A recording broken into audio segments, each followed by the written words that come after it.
Welcome to Premoda's Art of Cooking. ఈరోజు నేను రాగి సంకటితో చికెన్ పులుసుని సర్వ్ చేశాను. ఈ రెండు ఎలా తయారు చేయాలో ఈ వీడియోలో చూపిస్తాను. నేను Prasanna Lakshmi, Pramoda's art of cooking. ఈ వీడియోని స్కిప్ చేయకుండా చూడండి. స్కిప్ చేయకుండా చూస్తే ఏది మిస్ అవ్వకుండా ఉంటారు. ముందుగా సంకటి రెడీ చేయడం కోసమని 1 కప్ రైస్ తీసుకొని శుభ్రంగా కడిగి 3 గ్లాస్ నీళ్ళతో అరగంట సేపు నానబెట్టి ఉంచాలి. అరగంట అయిన తర్వాత స్టవ్ మీడియం ఫ్లేమ్లో పెట్టి స్టవ్ మీద పెట్టాలి. ఈలోపు అన్నం రెడీ అవుతూ ఉంటుంది. ఈలోపు చికెన్ పులుసు కోసమని చికెన్ ఉప్పు పసుపు వేసి నీళ్ళతో శుభ్రంగా కడగాలి. కడిగిన తర్వాత స్టవ్ ఆన్ చేసి స్టవ్ మీద ప్యాన్ పెట్టాలి. ప్యాన్ వేడెక్కిన తర్వాత 4 స్పూన్ల ఆయిల్ వేయాలి.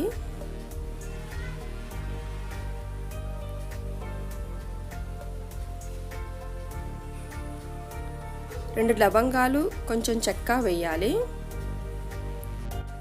ముందుగానే చాప్ చేసి ఉంచుకున్న ఉల్లిపాయ ముక్కలు, సన్నగా ఘాటు పెట్టి ఉంచిన పచ్చిమిరపకాయలు 4, కొంచెం కరివేపాకు వేసి వేగనివ్వాలి. ఉల్లిపాయలు నేను 2 తీసుకున్నాను.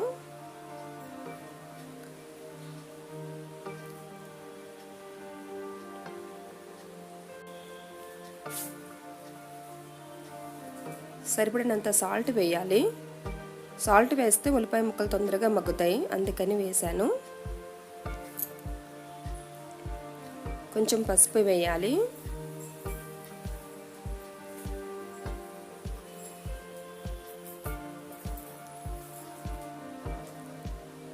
కారం 1 స్పూన్ వేయాలి.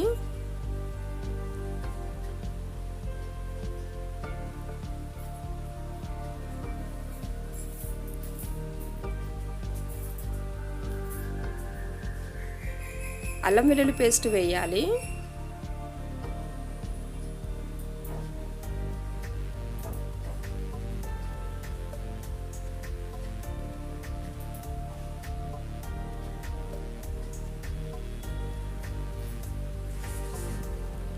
అల్లం వెల్లుల్లి పేస్ట్ పచ్చివాసన పోయేంత వరకు వేగనివ్వాలి.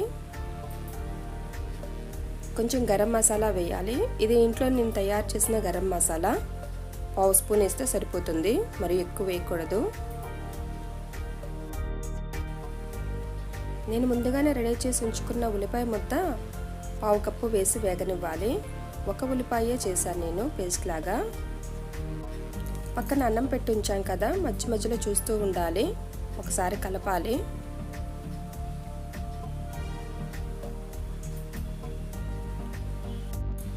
కట్ చేసి ఉంచిన ములక్కాడ ముక్కలు వేసి వేగనివ్వాలి.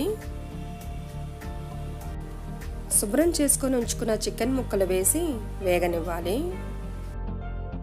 అంతా కలిసేలాగా కలిపిన తర్వాత 5 నిమిషాలు మూత పెట్టి ఉంచాలి. ఈ విధంగా చేస్తే దానిలో ఉన్న నీరంతా ఎగిరి ముక్కలు శుభ్రంగా వేగుతాయి. ఆ విధంగా చేస్తే కూర మంచి టేస్ట్ వస్తుంది, అందుకని ఆ విధంగా చేయాలి. మూత పెట్టిన తర్వాత పక్కన రాగి సంకటి కోసమని అన్నం పెట్టి ఉంచాం కదా, ఒకసారి కలపాలి. ఇప్పుడు అన్నంలో వేయడం కోసమని రాగి పిండి 1 కప్పు బౌల్లో తీసుకోవాలి. 1 గ్లాస్ నీళ్ళతో ఉండలు లేకుండా ఈ విధంగా కలపాలి.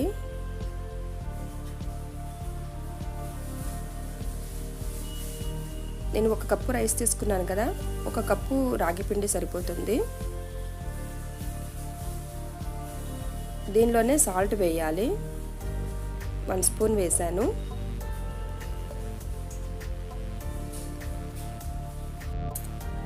రాగి పిండి వేసేటప్పుడు అన్నం ఒకసారి చూడాలి. అన్నం మెత్తగా ఉడికిపోవాలి, కొంచెం నీళ్లు కూడా ఉండాలి అన్నంలో. నీళ్లు లేకపోతే కొంచెం నీళ్లు పోసి అప్పుడు రాగి పిండి వేయాలి. నేను ముందుగానే 3 గ్లాసులు నీళ్లు పోసి ఉడికించాను కదా, అందుకని కొంచెం నీళ్లు ఉన్నాయి, అందుకనే రాగి పిండి మిశ్రమాన్ని వేసేసాను నేను. అంతా కలిసేలాగా కలపాలి.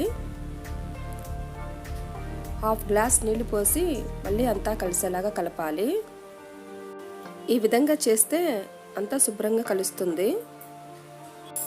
స్టవ్ సిమ్లో పెట్టి రాగి పిండి వేయాలి. రాగి పిండి వేసిన దగ్గర నుంచి స్టవ్ సిమ్లోనే ఉంచాలి. అంతా కలిసేలాగా కలిపిన తర్వాత మూత పెట్టి 5 నిమిషాలు సిమ్లో మగ్గనివ్వాలి. ఇప్పుడు ఇంకా చికెన్ పులుసు చూడాలి. 5 నిమిషాలు అయింది కదా. ఇప్పుడు చికెన్ మీద మూత తీసి కలపాలి. చికెన్లో నీళ్ళన్నీ ఎగిరిపోయి ముక్కలు కూడా శుభ్రంగా వేగినాయి. ఈ విధంగా చేస్తే మంచి టేస్ట్ వస్తుందండి చికెన్ కర్రీ. చికెన్ కర్రీ అయినా చికెన్ పులుసు అయినా ముక్కలు మంచి టేస్ట్ వస్తాయండి. చూసారా ముక్కలు ఎంత బాగా మగ్గినాయో. ఈ విధంగా మగ్గిస్తే కూర మంచి టేస్ట్గా ఉంటుందండి. ముందుగానే కట్ చేసి ఉంచిన టమాటా ముక్కలు వేసి మగ్గనివ్వాలి. 2 టమాటాలు తీసుకొని ఈ విధంగా కట్ చేసి ఉంచాను.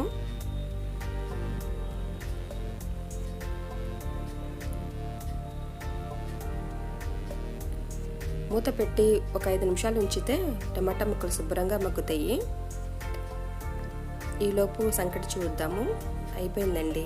5 నిమిషాలు అయింది కదా. స్టవ్ ఆఫ్ చేసి సంకటి దించాలి. అంతేనండి, రాగి సంకటి రెడీ అయిపోయింది. ఇంకా ఇప్పుడు చికెన్ కర్రీ చూద్దాము. టమాటా ముక్కలు మగ్గిపోయినాయి. టమాటా ముక్కలు పూర్తిగా మగ్గిపోయినాయి. 2 గ్లాసులు నీళ్లు పోసి కూర బాగా ఉడకనివ్వాలి.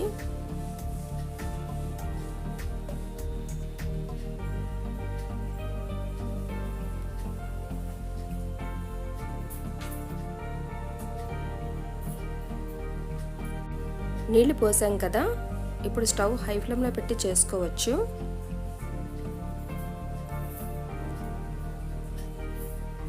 స్టవ్ హై ఫ్లేమ్లో పెట్టి మూత పెట్టి 5 నిమిషాలు మరగనివ్వాలి. చూడాలి. 5 నిమిషాల తర్వాత మూత తీసి ముక్క ఉడికింది లేనిది చూడాలి. శుభ్రంగా ఉడికిపోయిందండి. ఉడకకపోతే మరో 5 నిమిషాలు ఉడకనివ్వాలి. ముక్కలు శుభ్రంగా పూర్తిగా ఉడికినాయి. అలా మెత్తగా ఉంటే బాగుంటుందండి. నేను ముందుగానే చింతపండు గుజ్జు తీసి ఉంచాను. 1 కప్పు చింతపండు గుజ్జు వేసి మరగనివ్వాలి. అంతా కలిసేలాగా కలిపి స్టవ్ హై ఫ్లేమ్లోనే ఉంచి మూత పెట్టి 5 నిమిషాలు మరగనివ్వాలి. 5 నిమిషాల తర్వాత మూత తీసి అంతా కలిసేలాగా కలపాలి.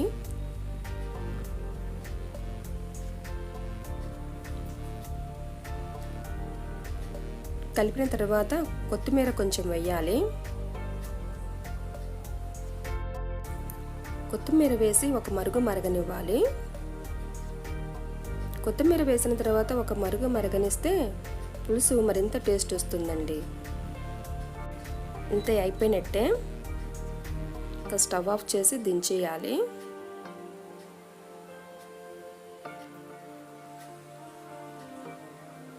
పులుసు కన్సిస్టెన్సీ చూసుకోవాలి. ఎలా కావాలంటే అలా దించుకోవచ్చు. ఇంకొంచెం చిక్కగా కావాలంటే ఇంకొంచెం సేపు మరగనిచ్చచ్చు. నాకు ఈ కన్సిస్టెన్సీ సరిపోతుంది, అందుకని ఈ కన్సిస్టెన్సీలో దించేసాను. చూసారా ఎంత బాగా వచ్చిందో పులుసు. అంతేనండి, చికెన్ ములక్కాడ పులుసు రెడీ అయిపోయింది. ఇందాక రాగి సంకటి కూడా తయారైపోయింది కదా. ఇప్పుడు ఈ 2 కలిపి సర్వ్ చేస్తాను. చాలా హెల్దీ కూడానండి రాగి సంకటి. ఈ రాగి సంకటితో చికెన్ పులుసు చాలా టేస్టీగా ఉంటుందండి. మీరు కూడా తయారు చేసుకొని చూస్తారు కదూ. అంతేనండి, టేస్టీ అయిన రాగి సంకటి విత్ చికెన్ ములక్కాడ పులుసు రెడీ. నా ఛానల్ని సపోర్ట్ చేయడానికి లైక్ చేయండి, షేర్ చేయండి, సబ్స్క్రైబ్ చేయండి, బెల్ ఐకాన్ ప్రెస్ చేయడం మర్చిపోకండి. Thanks for watching my video.